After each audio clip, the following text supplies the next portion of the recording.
Isaías 28, 26.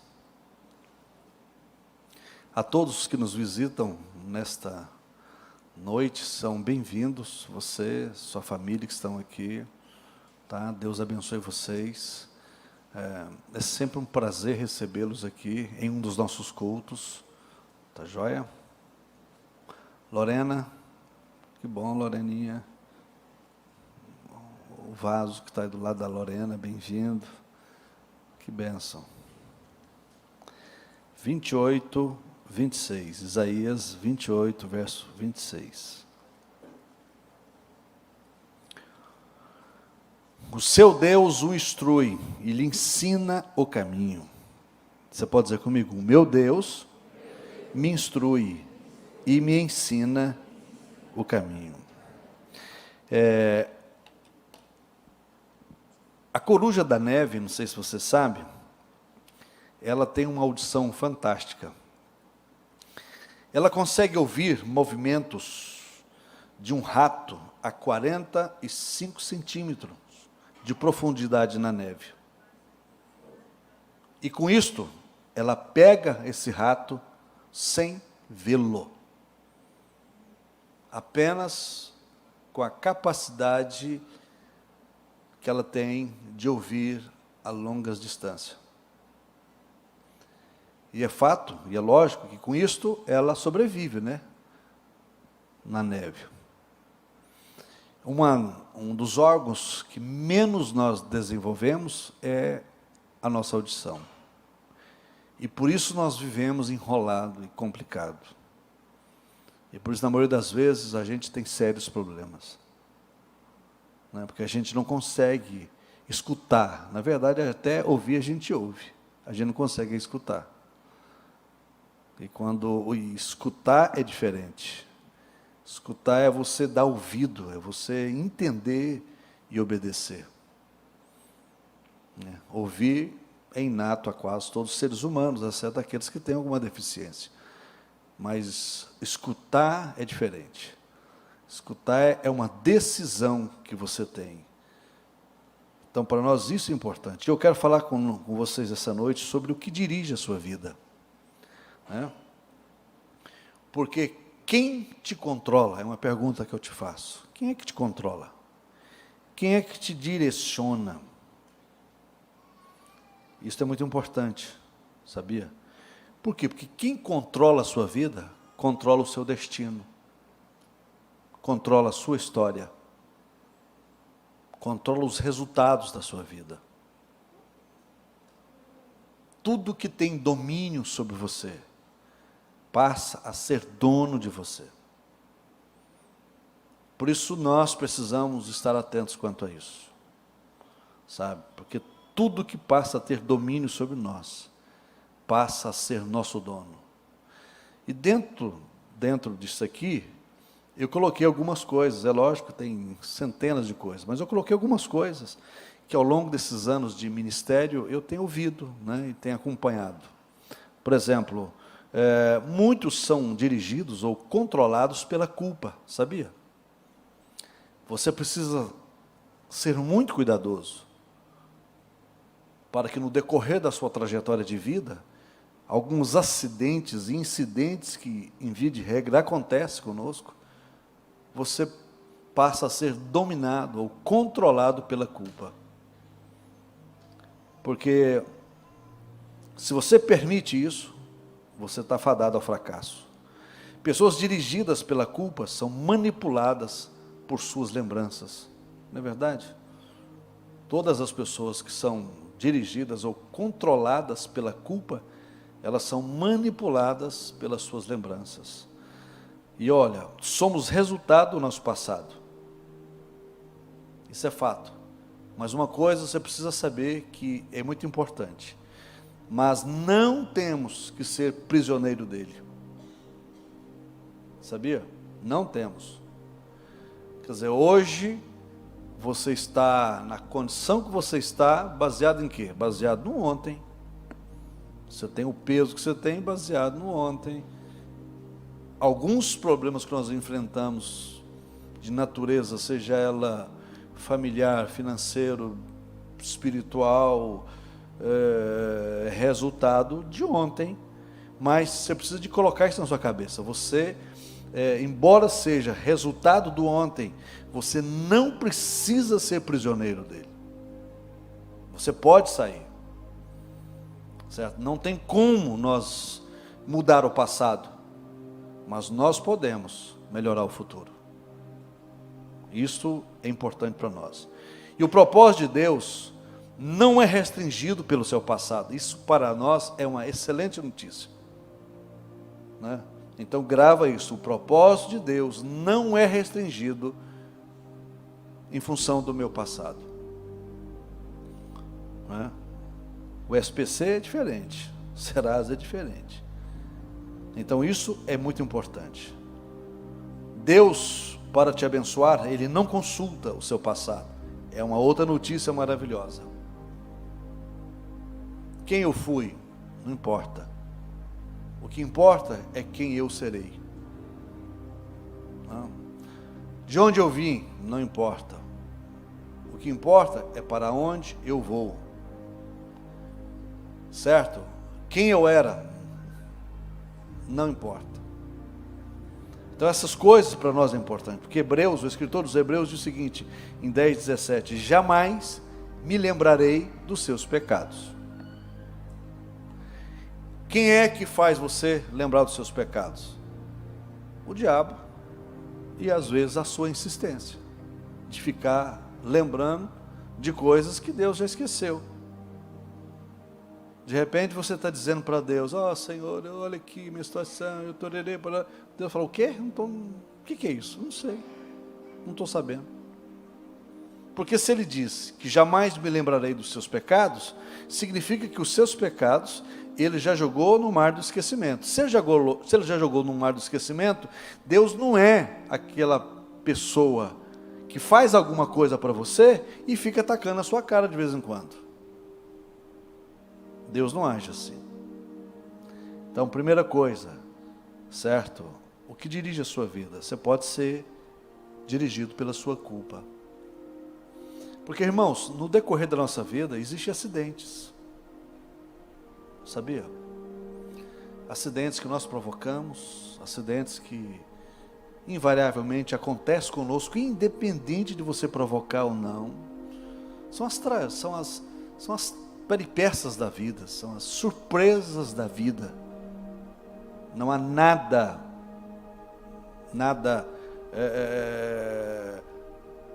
descrito que se você fizer assim vai acontecer assim. Não. Você dirige bem? Dirige. Não impede você ter um acidente.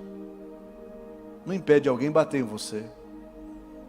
Você cuida bem da sua saúde? Não impede de você ter um problema de saúde.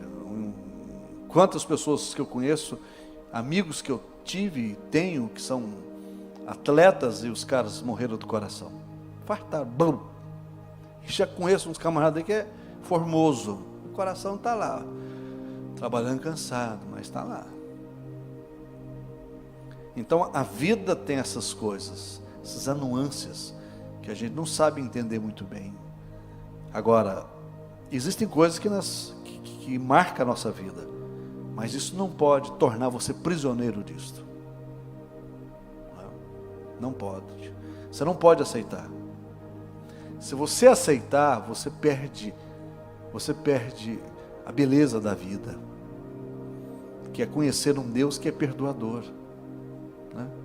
Que é conhecer um Deus que é um Deus de uma segunda chance, de uma terceira chance.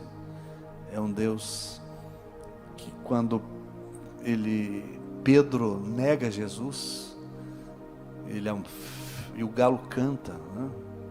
Depois dele ter negado 3 vezes, e horas antes ele havia prometido, ele havia jurado, ele havia declarado que jamais faria aquilo. Horas depois ele está lá, não, eu não sei quem é, nunca vi, não, você parece com eles? Não parece nada, não tem nada a ver. O galo canta, o cara sai dali amargurado. Após a ressurreição de Jesus, Jesus vai lá na praia, encontrar com quem? Com Pedro. É esse o nosso Deus. Certo?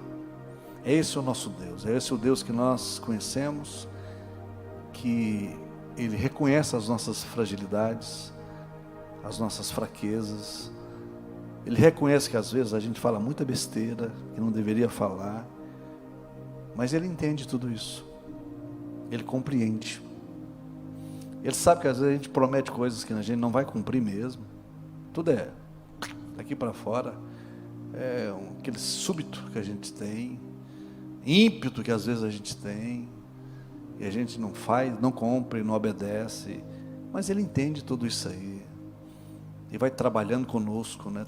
Nos tangendo como o pastor tange a ovelha, de forma tão extraordinária, de forma tão maravilhosa, que daqui a pouco você fica constrangido de ferir ele. Você fica constrangido de entristecê-lo. Você já pensou nisso? Você já passou por isso? Em algum momento da sua vida, que você sabe, que você tem consciência, que você está fazendo alguma coisa errada, mas você fica constrangido. Te traz um temor muito grande. Não tem ninguém te acusando, exceto a sua consciência. O Espírito Santo acusa. Não é o papel do Espírito Santo, irmãos.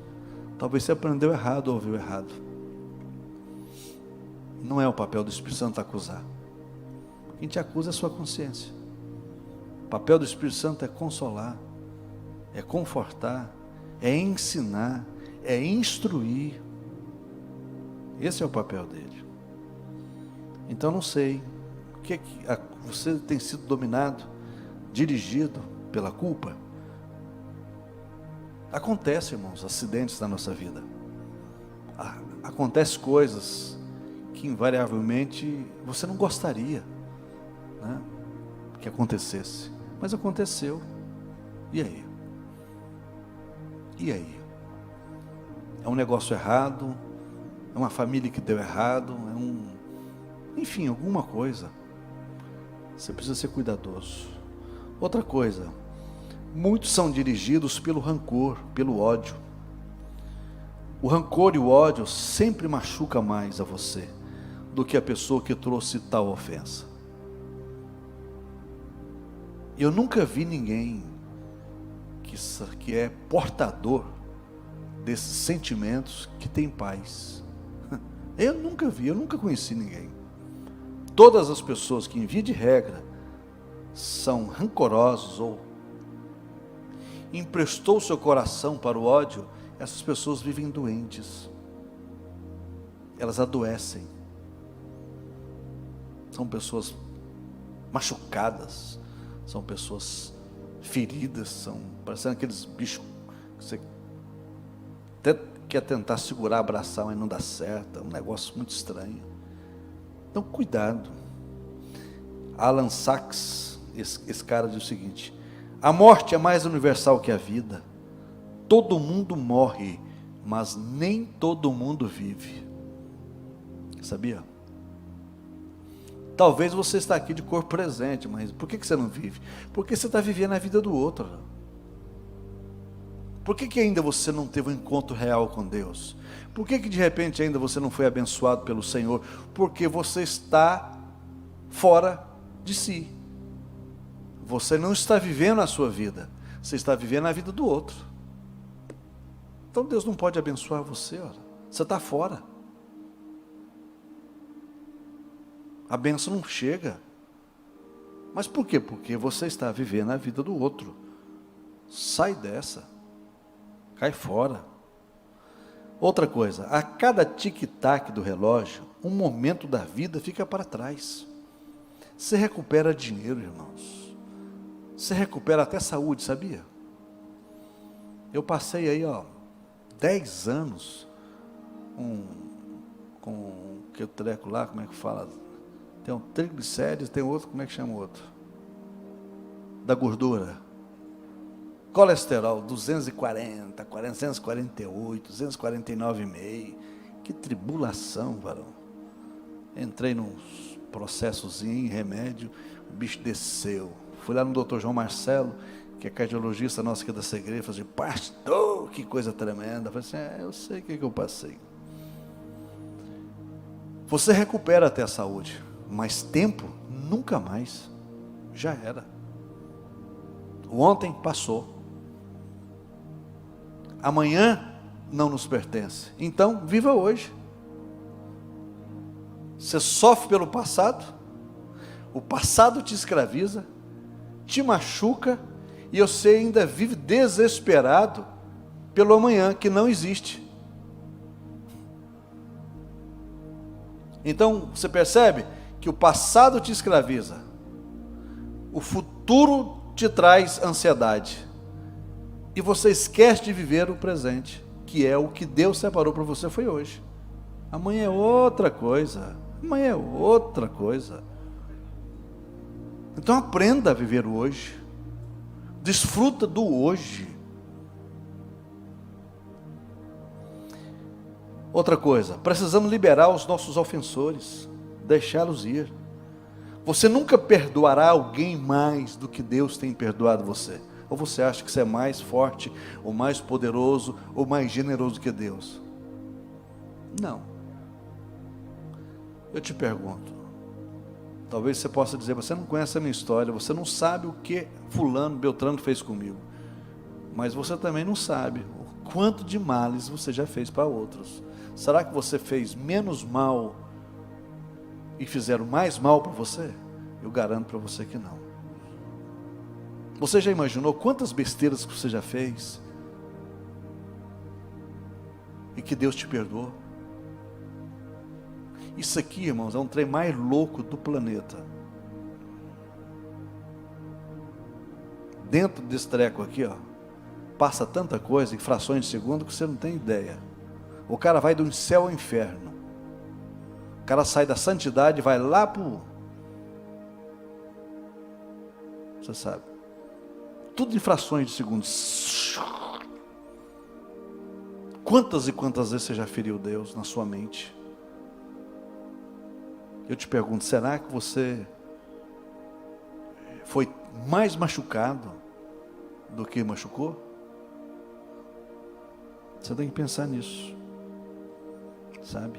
Augusto Cury disse, a maior vingança contra o inimigo não é odiá-lo, sim perdoá-lo. Perdoá-lo. Outra coisa, se você vive do passado, grave isso aqui, você envenena o presente. Por isso que nós temos visto muitas pessoas envenenadas, sabia? Muitas pessoas que eles não transmitem vida, eles transmitem veneno, porque elas vivem do passado. É por isso que a Bíblia e Deus é extraordinário, né? Quando Deus estabeleceu para Israel, lá atrás, os hebreus, Deus disse o seguinte, eu vou mandar para vocês o maná do dia, a comida do dia. A comida vai cair lá no seu terreno, de acordo com o tamanho da sua família. Então ninguém precisa se preocupar.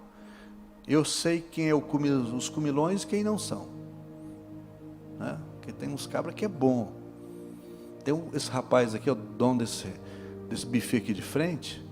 Um tempo atrás, fui falar com ele para nós fazer uma virada de ano aí. Cheguei lá empolgado, dizendo, cara, faz um negócio bom para nós, é igreja, você sabe como é que é crente? Eu sei, pastor, é mais fácil fazer festa para ímpio, porque os bichos bebem e não comem, vocês comem e não bebem.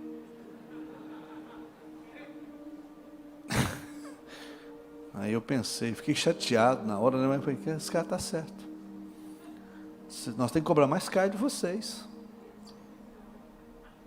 Se tiver comida a noite toda, pastor, vocês comem a noite toda. Ímpio não, os caras bebem, logo encosta ali, ó. Alguém da família pega, joga dentro do carro, vai embora. Mas vocês é problema. As cozinheiras não dão conta dessa turma de vocês. E o pior, que não escapa ninguém. é gordo, é magro, é menino, é velho, todo mundo come. Falei, gente do céu. Isso, mas eu não lembrei de falar glória a Deus na hora, não. Fui chateado com o cara. Falei, mas que cara infeliz esse, rapaz. Nossa. Fiquei tão chateado, irmãos. Nossa. Chamar o nosso povo de comilão. Aí fui pensar, é verdade, irmãos. O povo é bom de garfo mesmo. Então, cuidado. Por isso aí, os hebreus, esperto, achando que no outro dia não ia comer, não ia ter comida, guardavam pão e o maná do outro dia na carne. No outro dia amanhecia o quê? Podre.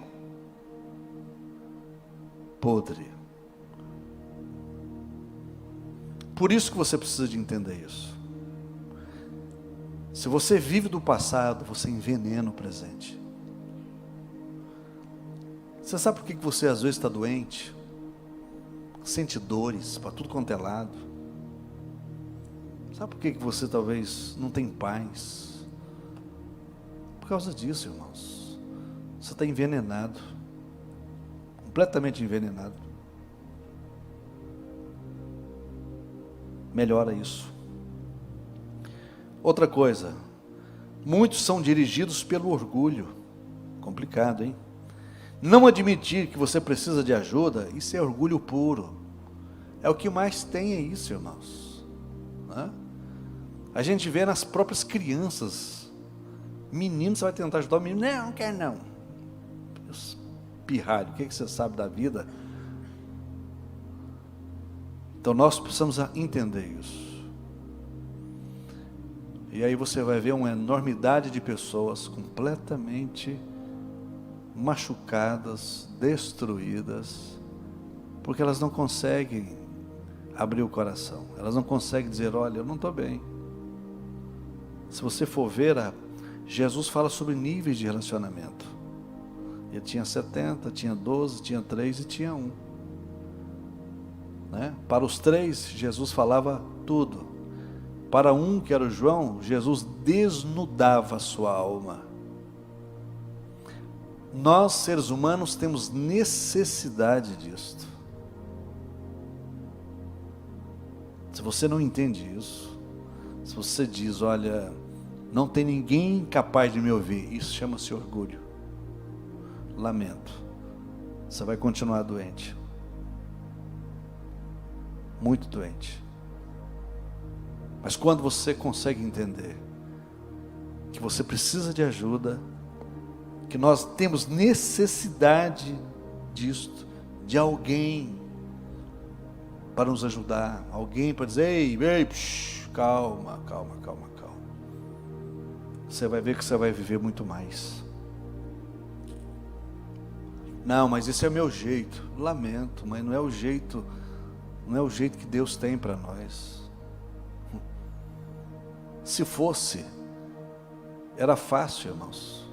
Jesus chega aqui, ele entra no útero de uma moça, sai de lá, pela vontade do Espírito Santo, ele é colocado lá e sai de lá pela vontade do Espírito Santo. Vive 30 anos na casa do seu padrasto, José, e da sua mãe Maria, que foi gerado dentro dela. 30 anos lá, ele servindo José, como auxiliar de carpintaria, porque era assim que acontecia, os filhos exerciam o ofício do pai, não tinha, vou pensar, conversa, hoje que a gente está criando filho tudo errado, o menino começa a trabalhar com 30 anos, você acha que ele vai aprender a trabalhar com 30 anos? Tá.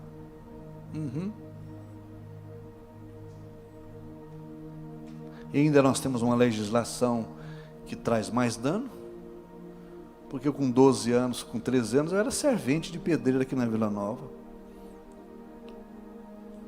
Ao invés de estar aí cheirando cola no meio da rua, eu estava trabalhando. À noite, a hora que os meninos iam chamar para ir para gandaia, eu estava morto, cansado lá, tanto carregar lata de areia na cabeça, que você queria era dormir. Jesus passa 30 anos dentro da casa do pai, da mãe, exercendo o ofício na carpintaria. 3 anos, depois dos últimos 3 anos e meio dele, ele faz o quê? Ele convoca 12 homens, que qualquer empresário que tenha aqui bem sucedido, não contrataria nenhum daqueles caras, que o melhorzinho era ladrão, que era Judas, o melhorzinho era ladrão. O resto, tudo cabeça de alfinete. Mas Jesus passa 1/3 do seu ministério preparando aqueles caras, ensinando aqueles caras, discipulando eles, investiu tempo neles, porque o ministério de Jesus, de contrário do que muitos acham e pensam, não era um ministério de multidões, irmãos, nunca foi. As multidões que corriam atrás dele, ele corria da multidão. De vez em quando ele tinha que subir lá nas montanhas, lá para a turma ficar lá embaixo, para ele ter paz. Mas o foco de Jesus nunca foi multidões. O foco de Jesus foram 12 homens, só. Então ele preparou esses caras, de tal forma que esses caras se tornaram gigantes. Daí você vai entender algo importante. Ninguém nasce líder. Essa é uma teoria que já caiu por terra há muito tempo. O cara nasce líder. Conversa. Ele nasce com algumas propensões para isso? É lógico que nasce. Mas ele é formado. Aqueles caras foram gestados, treinados por Jesus ali, no dia a dia. Ao café da manhã, almoço, lanche à tarde, à noite, jejum, vento, calor, chuva, vento, neve. Os caras foram preparados de forma sobrenatural e se tornaram o que se tornaram. Vivemos em uma sociedade que se preocupa tanto com a imagem que qualquer coisa soa como humilhação. Não é assim a nossa sociedade hoje? Hoje ninguém pode falar nada, irmãos. Eu não lembro do meu tempo de criança de ver nenhum menino com problema de depressão. Nenhum menino tendo problema com TDAH. Já era tudo doido mesmo, moleque. Nós brincávamos na enxurrada. Quem brincou na enxurrada aqui? Ixi, Jeová. Quem soltou pipa? Bora, irmãs. A senhora soltou. Meu Deus, eu achava que a senhora era uma duquesa. Nossa. Então, soltou pipa. De verdade. Tá bom. Não tem isso, irmãos. Hoje, menino, você não pode olhar para o menino, que o menino já está com... eu estou com doente, mamãe.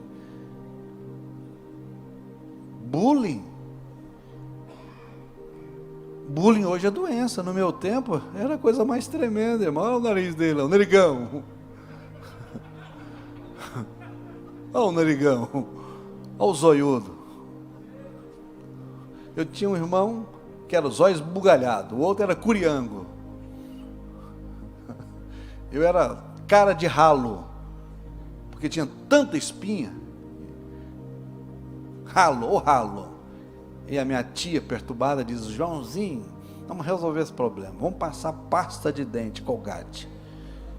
E passou pasta de dente, Colgate na minha cara, Lorena. Você acredita, minha filha? Eu fui soltar pipa a tarde toda. À noite, eu estava com febre, quase 150 graus. E a cara... achei que a minha cara ia derreter. Mas Jesus é tão bom e tem dó de pobre, que pobre não morre fácil, irmão. É uma luta. Ele não morre. O bicho escapa de tudo. Bullying? Hoje é bullying. Qualquer coisa é bullying. São tempos diferentes. Por isso nós estamos vivendo uma sociedade complicada. Quantas pessoas perdidas não pedem ajuda, preferem sofrer. Isso é desnecessário, irmão. Ô meu irmão, minha irmã, está ruim, pede ajuda, pede socorro, qual o problema? Tem medo de quê? Eu tenho medo de ser exposto. Exposto? Isso é bobeira, isso é orgulho. O que tem de gente orgulhosa, irmãos? Tem gente na igreja que adoece, está morrendo. Aqui na igreja, um tempo atrás, tinha uma senhora com câncer, que estava comendo a mulher por dentro. Eu fui falar com o esposo dela, para a gente fazer um clamor por ela. Não, pelo amor de Deus, não faz isso. Aí depois que morreu, eu pedi um culto. Falei, mas para que culto? Ué, tinha que fazer isso era antes, olha. A oração do justo pode muito nos seus efeitos. Olha que loucura. Está maluco, varão?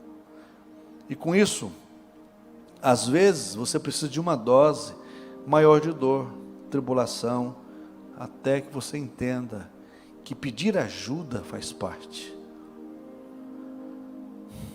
Jesus faz uma oração célebre: Pai, passa de mim esse cálice, porém faça a tua vontade e não a minha. Em outras palavras, Jesus está dizendo: eu não quero morrer. Não quero morrer. Jesus, irmãos. Provérbios 18:12 diz: a pessoa orgulhosa está a caminho da desgraça, mas o humilde é respeitado. Então grava isso, tem Provérbios 18:12, dá uma lida lá. Outro ponto interessante: muitos são dirigidos pela ignorância. Você conhece algum ignorante? Só os que conhecem dizem: nossa, vocês sentiram um forte ali, Rocinha? Forte. A ignorância é o maior mal de todos os tempos. Na verdade, ela é a mãe de todos os males. Não é assim? Quantos prejuízos financeiros? Quantos prejuízos familiares? Quantos prejuízos na carreira profissional? No ministério? Né?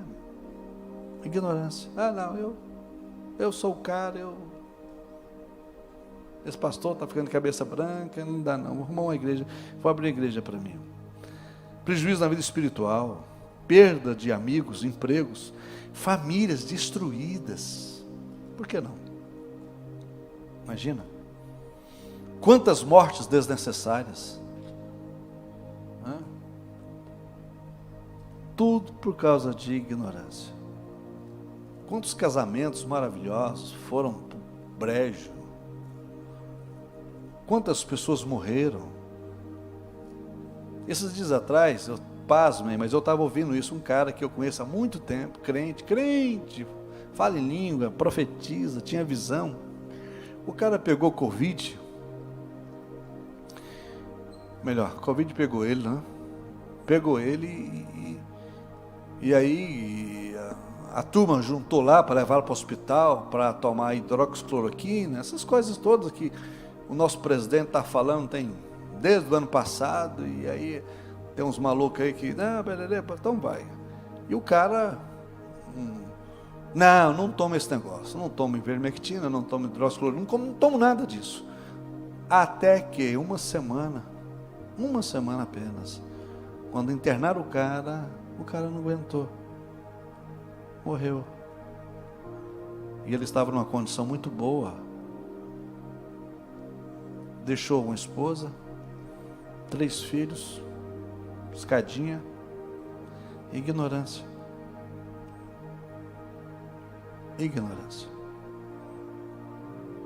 Não tomo.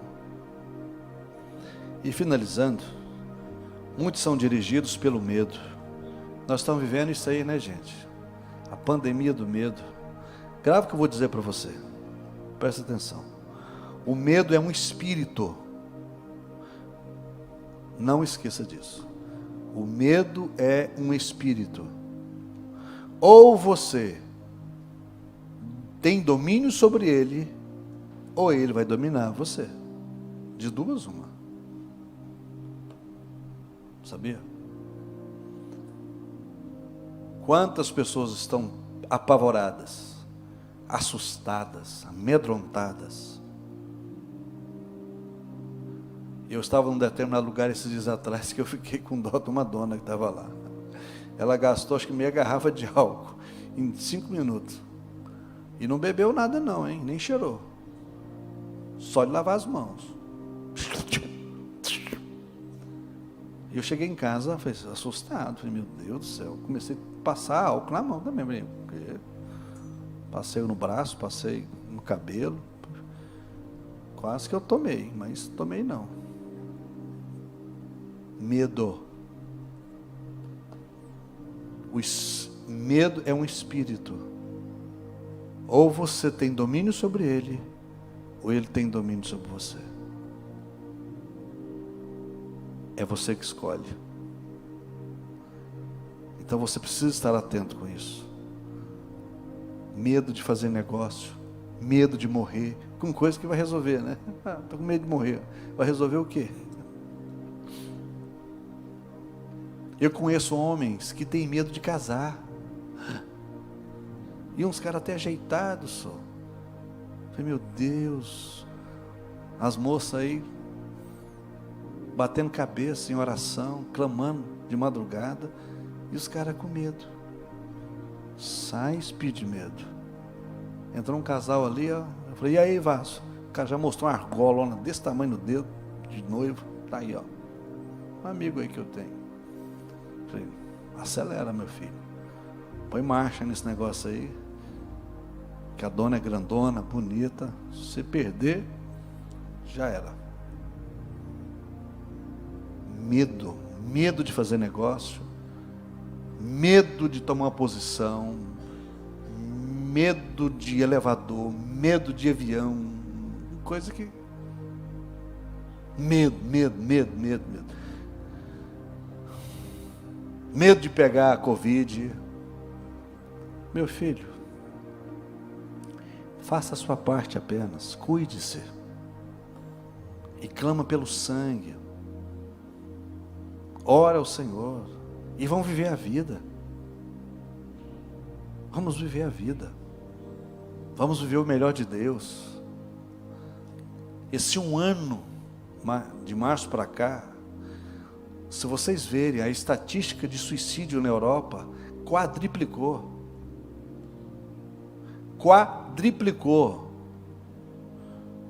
No Brasil, pode ter certeza que o número de suicídio aumentou assustadoramente.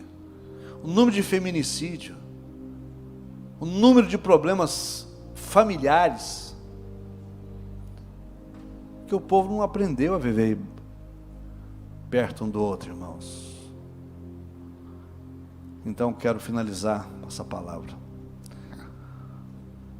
declarando cada um de vocês que está aqui nesta noite livre de tudo aquilo que te aprisiona, livre de tudo aquilo que possa estar tendo domínio sobre a sua mente, que a sua mente seja tão somente controlada pelo Espírito de Deus, que a sua mente tão somente seja direcionada, guiada pelo Espírito do Senhor, mais nada, que o medo não tenha domínio sobre você, o ódio não tenha domínio sobre você, rancor, mágoa, joga isso fora, santo. Vamos viver o melhor de Deus, em nome de Jesus. Nós estamos participando hoje, dia 4 de julho, da primeira Santa Ceia do segundo semestre, irmãos. Você consegue imaginar isso? No final do mês, se você for no Flamboyant, já tem lá Papai Noel rodando para tudo quanto é lado lá. Vamos viver o melhor de Deus. Decida-se tão somente permitir que Deus tenha controle sobre a sua vida. Acabou. Eu falei para uma pessoa essa semana, você não pode e não tem domínio, não tem controle de um pássaro sobrevoar a sua cabeça, mas você tem domínio e controle de não permitir que ele faça ninho na sua cabeça. Em outras palavras, pensamento ruim vem. E aonde que não vem? Mas vem mesmo, irmãos. mas você tem controle e domínio para dizer: ei pá, isso aqui não é de Deus, fora. Fora. Eu vou viver minha vida, vou viver o melhor de Deus, vou experimentar o melhor de Deus. De repente você está carregando um fardo desnecessário, ora, você está maluco? Carregando um monte de gente nas suas costas, que você já deveria ter liberado há muito tempo. Ó, fulano está liberado, ó, fulano, vai em paz. Não. A vida, irmãos, não é uma tarefa fácil de viver.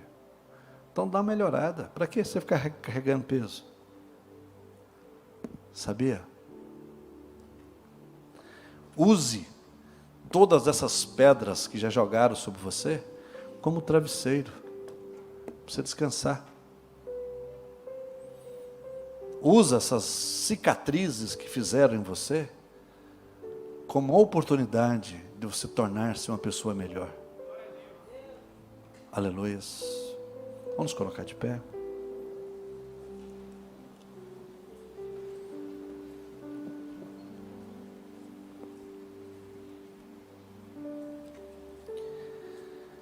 Aleluias. Que coisa maravilhosa. Glória a Deus. Apenas uma orientação que eu quero dar a vocês.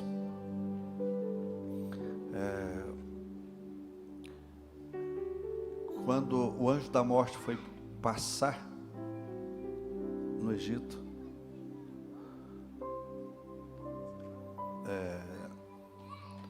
Deus falou com os hebreus, dizendo: sacrifica um cordeiro, pega o sangue e passa nos umbrais da porta. À meia-noite o anjo da morte vai passar. Aonde ele chegar, que tiver sangue, a morte não entra.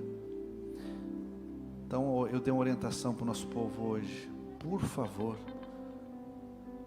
vocês, membros dessa igreja, que estão me ouvindo agora, todos os dias, ao deitar, ao levantar, clama o sangue de Jesus sobre a sua vida. Sabia? Clama pelo sangue.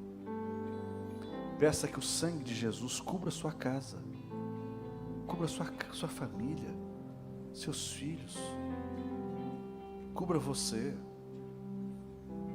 para que essa peste não chegue à nossa casa. Você crê nisto? Faça isso. Tenha uma semana de paz. Deus os abençoe. Declaro que o mês de julho seja o melhor mês na sua vida. Todas as bênçãos que Deus tem para o mês de julho, nenhuma caia por terra. Todas elas chegue à sua casa, chegue nos seus negócios. A bênção da vida, a bênção da saúde, a bênção da paz, a bênção da quietude, a bênção financeira, a bênção da família, da harmonia familiar, a bênção de um relacionamento saudável entre você e sua casa. Que todas essas bênçãos cheguem em você de forma sobrenatural no nome de Jesus, para que o mundo veja que verdadeiramente o Senhor está conosco, para que o mundo contemple na sua casa, na sua família, que o Senhor, o Deus eterno, está contigo, em nome de Jesus. Coloca a mão no seu coração. Que o Senhor te abençoe e te guarde. Que o Senhor faça resplandecer o seu rosto sobre ti e tenha misericórdia de ti. Que o Senhor sobre ti levante o teu rosto e te dê a paz. E os que vão viver um ano debaixo da restauração de Deus, diz: vou em paz, no nome de Jesus.